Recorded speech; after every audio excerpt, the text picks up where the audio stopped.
Praise the lord. A very pleasant morning to one and all. పిల్లలు బాగున్నారు కదా? మీరంతా మీ బైబిల్స్, నోట్బుక్స్, పెన్సిల్స్ తీసుకొని సండే క్లాస్ కోసము రెడీగా కూర్చున్నారని నమ్ముచున్నాను. ఇది అన్ని గ్రూప్స్కి కామన్ క్లాస్ కాబట్టి నేను బిగినర్స్తో స్టార్ట్ చేస్తాను. బిగినర్స్ గురించి నేను ఒక చిన్న యాక్షన్ సాంగ్ పాడతాను, మీరందరూ నేర్చుకోవాలి. स्तुति आराधना ऊपर जाती है, आशीष लेकर नीचे आती है.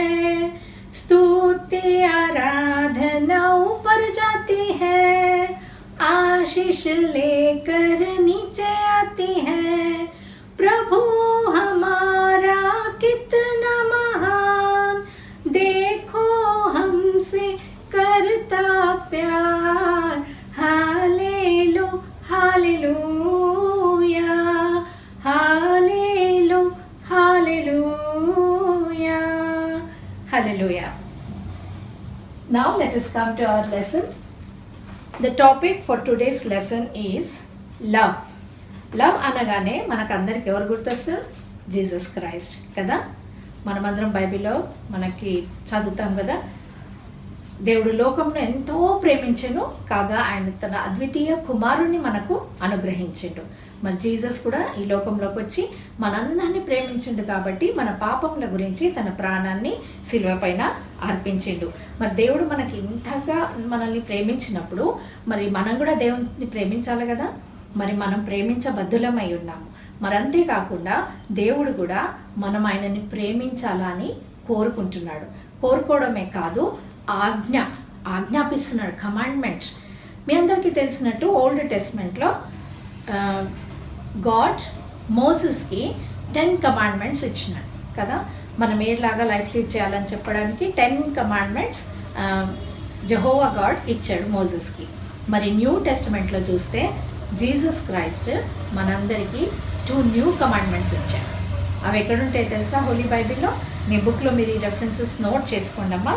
ఇది మనము the gospel of Matthew chapter 22 versus 37 to 39లో చూసినట్లయితే జీసస్ ఇచ్చిన 2 న్యూ కమాండ్మెంట్స్ ఉంటాయి. నేను చదువుతున్నాను, మీ బైబిల్స్లో మీరు తీసి చూడగలరు. Thou shalt love thy God with all thy heart and with all thy soul and with all thy mind. This is the first and great commandment. And the second is, thou shalt love thy neighbor as thyself. 2 commandments. ఒకటేంటి? Love thy God. Second commandment is love thy neighbour. మనం దేవుణ్ణి ప్రేమించాలా. మన neighbour అంటే పొరుగున ఎవరు ఉన్నారో, మీ ప్రక్కన ఇప్పుడు ఎవరు కూర్చున్నారో నాకు తెలియదు, కానీ ఎవరు ఉన్నారో వాళ్ళ సైడ్ చూసి I love you brothers, mother, father, ఎవరు మీ ప్రక్కన ఉన్నారో వాళ్ళకి మీరు మళ్ళీ ఐ లవ్ యూ అని చెప్పండి. ఎందుకంటే God wants us to love our neighbour. Neighbour అంటే whoever is next to us is our neighbour. మన తోటి వారిని మనం ప్రేమించాలా అని దేవుడు మన నుంచి కోరుతున్నాడు అనమాట. అది కూడా పూర్ణ హృదయంతో దేవుణ్ణి మరియు మన పొరుగు వారిని. మరి మనమందరం దేవుణ్ణి ప్రేమిస్తున్నాం డెఫినెట్గా, కానీ ప్రేమిస్తున్నాం దేవా ఐ లవ్ యూ గాడ్ అని చెప్తే సరిపోతుందా? సరిపోదు. మన పేరెంట్స్ని we love our parents. To show our love, to express our love, what do you try to get good marks and make them happy. You help them in their household works, or sometimes you give some gifts to them to express your love.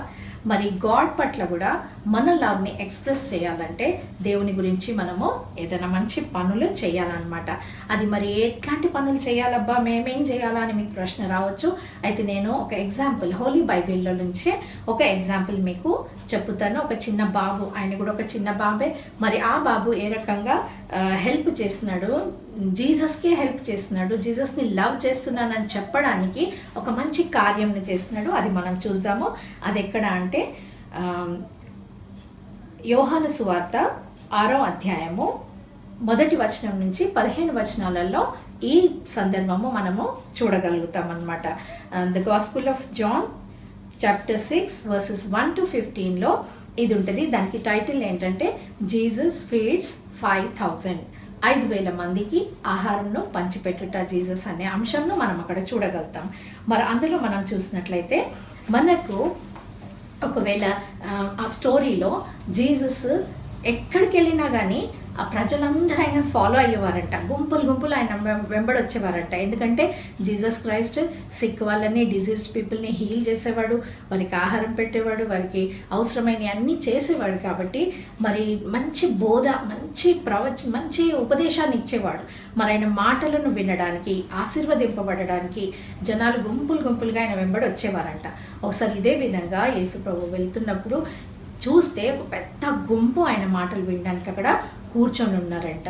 మరి వాళ్ళని అందరినీ చూడగానే ఆయనకి వాళ్ళ మీద compassion పుట్టింది. Compassion అంటే ప్రేమ, జాలి వాళ్ళ మీద అనిపించి, నా గురించి వెయిట్ చేస్తున్నారు కదా, వీళ్ళతో నేను మాట్లాడాలని అక్కడ కూర్చొని కొండ మీద ప్రసంగం చేయడం మొదలుపెట్టినాడంట. ప్రసంగం చేయడం మొదలు పెడుతుంటే చాలా టైం అయిపోయిందంట. ఇక్కడ మనం చూస్తున్నాం కదా, చూసినట్లయితే యేసు ప్రభు కొండ మీద కూర్చొని అక్కడ ప్రసంగం చేస్తున్నట్టు మనం చూస్తున్నాము. మరి అక్కడ ఎంతమంది అక్కడ కూర్చున్నారో అది కూడా మీరు చూడగలరు. ఇప్పుడు ఇక్కడ చూడండి, చాలా మంది, వేల మంది అక్కడ కూర్చొని, ఏదో ఇక్కడంతా కొండ చుట్టూ అందరు జనాలు కూర్చొని ఆయన మాటలు వినడానికి ఉన్నారంట.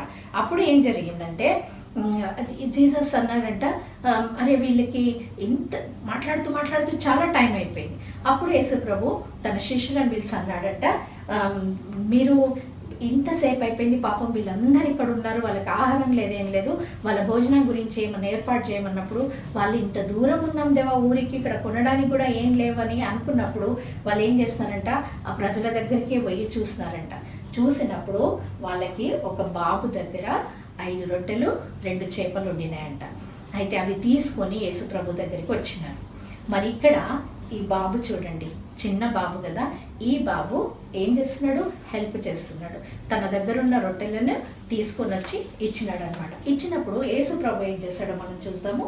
యేసు ప్రభు ఆ రొట్టెలను తీసుకొని చేతులెత్తి ఆకాశం వైపు యెహోవా దేవునికి కృతజ్ఞతలు చెల్లించినాడంట. కృతజ్ఞతలు చెల్లించి అవి ఇచ్చి ఏమన్నాడంటే, ఈ ఆహారంను ఈ ప్రజలందరికీ పంచిపెట్టమని చెప్పినాడు. అప్పుడు వారు ఇవన్నీ పంచిపెట్టినారంట, అందరికీ పంచిపెడుతుంటే చూడండి, మరి 5 రొట్టెలు 2 చేపలే, కానీ దేవుడు కృతజ్ఞత చెల్లించినప్పుడు God bless the food meal, అది ఎంత అయిపోయిందంటే విస్తరించి అందరికీ పంచడం ప్రారంభించండి, ఇంకా అందరికి పంచండి అన్నప్పుడు వాళ్ళు తీసుకొని పంచిన తర్వాత మిగిలిన ఫుడ్ ఎంత అంటే, మిగిలిన రొట్టెలు 12 బాస్కెట్స్ ఫుల్గా మిగిలిపోయినాయంట. ఎంత అద్భుతం కదా, ఎంత గొప్ప మిరకల్ కదా. మరి ఈ స్టోరీ నుంచి మనం నేర్చుకోదగిన విషయం ఏంటి? మనం ఆ చిన్న బాబుని చూసినట్లయితే అక్కడ ఈ బాబు ఏం చేస్తున్నాడు, ఈ బాబుతో మనం ఏం నేర్చుకోవచ్చు, ఈ చిన్న బాబు తోటి మనం ఏమి లెసన్ నేర్చుకోవాలో మనం ఇక్కడ చూద్దాము. This boy loved Jesus very much. ఆయనకి ఎంత ప్రేమ యేసు ప్రభు మీద ఉందంటే, ఆయన మాటలు వినడానికి తన ఇంటి నుండి, అది దూరం ఉందని తెలుసు, టైం చాలా పడుతుందని తెలుసు, సిద్ధపడి వెళ్ళినాడు. ఇంట్లో వాళ్ళ మమ్మీకి చెప్పి టిఫిన్ కట్టించుకొని టిఫిన్ తీసుకొని బాబు వినడానికి వెళ్ళినాడు. మరి అంత దూరం ఆసక్తి, ఆయనలో ఉన్న రెడీనెస్ మనలో కూడా ఉండాలా.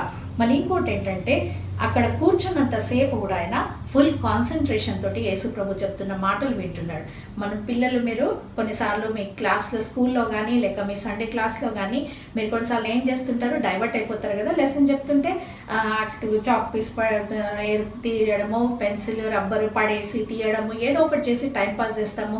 కొన్నిసార్లు అయితే తుంటర్ పని చేసి టిఫిన్ ఓపెన్ చేసి కూడా దొంగగా తినేస్తాం. కానీ ఈ బాబు మాత్రము అంత లేట్ అయినా కానీ, ఆకలేస్తున్నా కానీ ఆహారం తినలేదు, అట్లానే కూర్చొని వినుకుంటూ ఉన్నాడు.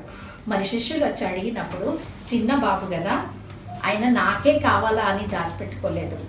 That boy first he obeyed Jesus. కావాలా అని అడిగినప్పుడు వెంటనే ఇచ్చేసినాడు. యేసు ప్రభుకు కావాలా అని తెలిసినందుకు వాళ్ళు వెంటనే ఆ ఆహారాన్ని ఇచ్చినాడు. ఇంకోటి, he had an attitude of sharing.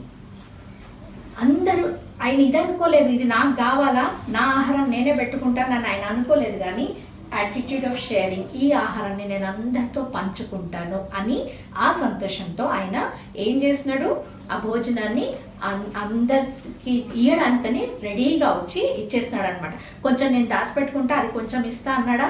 లేదు, మొత్తము కూడా తెచ్చి యేసు ప్రభు పైన ఇచ్చేసినాడు అనమాట.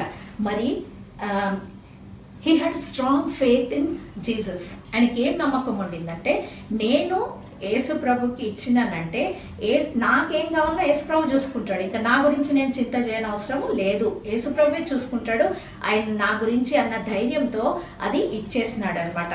దానికి రిజల్ట్ ఏమో దొరికింది. As a result his emptiness was turn in to fullness. ఆయన మొత్తం ఇచ్చేస్తే ఆయనకి ఎంత రిటర్న్ దేవుడు దాన్ని ఆశీర్వదించిండంటే 5,000 మందికి పంచిన తర్వాత కూడా 12 గంపలు మిగిలిపోయినాయి. అంటే దీంతో మనం తెలుసుకోవాల్సింది ఏంటంటే, మనము కూడా ఒకవేళ ఈ బాబు నుంచి ఏమేమి నేర్చుకోగలుగుతాం మనం అంటే, ఇంట్లో చూసినట్లయితే in the same way we should also be always ready to listen the word of God. ఆ బాబు చూపించిన ఆసక్తి మనం కూడా సండే క్లాస్కి పోవడానికి టైంకి పరిగెత్తుకొని పోవాలా. మీకు ఏమి రెడీ కావాలనో ఆ రెడీ చేయించుకొని మీ మమ్మీతోటి రెడీగా వాక్యం వినడానికి మీరు ఆల్వేస్ రెడీగా ఉండాలా. ఆ బాబు ఏ కాన్సన్ట్రేషన్తో విన్నాడో ఆ కాన్సన్ట్రేషన్ మనం కలిగి ఉండాలా. And we should not be just listeners but also the doers. మనము విన్న వాక్యాన్ని అనుసారంగా జీవించాలా. ఈ బాబు ఆ రకంగా జీవించిండు. ఆయన ఏం చేసుకున్నాడు? పంచుతున్నాడు. He had compassion. He too had compassion towards fellow men. అక్కడ మనం స్టార్టింగ్లో విన్నాం కదా, దేవుడు ఏం ఆజ్ఞ ఇచ్చిండు? దేవుణ్ణి ప్రేమించమన్నాడు, మరి ఒకరినొకరు ప్రేమించాలా అని చెప్పినాడు కదా. మరి ఈ బాబు కూడా యేసు ప్రభుని ప్రేమించిండు కాబట్టి యేసు ప్రభు అడిగిన వెంటనే ఆహారం ఇచ్చినాడు. మరి ఇంకోటి ఏంటంటే, తన తోటి ప్రజలకు కూడా ఆహారం కావాలా అనేది ఆయన అర్థం చేసుకున్నాడు కాబట్టి వాళ్ళకి ఆహారం ఇవ్వడానికి ఆయన వెనకాడలేదు. ఉన్న ఆహారం మొత్తము వాళ్ళకని ఇచ్చేసినాడు అనమాట. అయితే దేవుణ్ణి ప్రేమిస్తున్నాడు, తోటి వారిని కంపాషన్, వాళ్ళ ఫెలో పీపుల్ కోసం ఆయనలో కంపాషన్ ఉండింది. కంపాషన్ అంటే ఏంటో తెలుసా? Love in action is compassion. మనము ప్రజల పట్ల మన ప్రేమను కరుణగా మారుస్తేనే అది దేవుని యొద్దకి చెందుతుంది. అయితే మరి మన ప్రేమను కరుణగా మార్చి కార్యం చేయాలంటే ఈ పరిస్థితులలో మేము ఏం చేయగలుగుతాము అని మీకు ప్రశ్న రావచ్చు. అంటే మేము ఏ రకంగా హెల్ప్ చేయాలి జీసస్కి, మాకు కూడా ఆశగా ఉంది అంటే, ఓన్లీ థింగ్, ఈ కరోనా పీరియడ్లో మీరు చూస్తున్నారు మనం ఇళ్ళ నుంచి బయటికి వెళ్ళకుండా ఉంటే ఎంతమందికి పాపము పనులు చేసుకోవడానికి లేవు, వాళ్ళకి డబ్బు దొరకడం లేదు. మరి అప్పుడు వాళ్ళు ఆహారం కోసం వాళ్ళు చాలా కష్టంలో ఉన్నారు. మరి అట్లాంటి వారికి మనం హెల్ప్ చేయొచ్చు. ఇప్పుడు చేయగలిగిన హెల్ప్, మీరు బయటికి వెళ్ళలేరు కాబట్టి ప్రార్థన చేయాలి. మరి ఆ తర్వాత ఈ లాక్డౌన్ పీరియడ్ అయిపోయిన తర్వాత మీ పాకెట్ మనీ సేవ్ చేసుకొని you can help them in ఏ రకంగానైనా మనము హెల్ప్ చేయొచ్చు. కాబట్టి అది మన తోటి వాళ్ళ గురించి మనం కంపాషన్ కలిగి ఉండాలా, వారికి సహాయపడాలా అనేది.